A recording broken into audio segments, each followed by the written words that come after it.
guys অন্য এটা maths ট্ৰিক্সলৈ আপোনালোকক স্বাগতম 50ৰ পৰা 60ৰ ভিতৰত যিকোনো নাম্বাৰ তাক ডাবল স্কুৱেৰ কৰিলে আমি ট্ৰেডিশ্যনেল মেথডত কৰিও ট্ৰিক্সৰ মাধ্যমেৰে অতি সোনকালে কৰিব পাৰোঁ ধৰক 52 স্কুৱেৰ তো 52 স্কুৱেৰটো আপোনালোকে কি কৰিব ইউনিট প্লেছত 2 আছে তো 2 স্কুৱেৰ 4 ইয়াত আপোনালোকে দুটা ডিজিট লাগিব সেইকাৰণে 04 ৰাখিলোঁ এতিয়া 50ৰ আধা হ'ল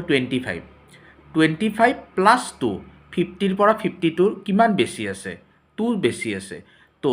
25 প্লাছ 2 27 এতিয়া আমি যিটো 04 পাইছোঁ সেইটো ইয়াত লগ লগাই দিলোঁ তো এনচাৰ হ'ব 2704 এতিয়া 56 স্কুৱেৰটো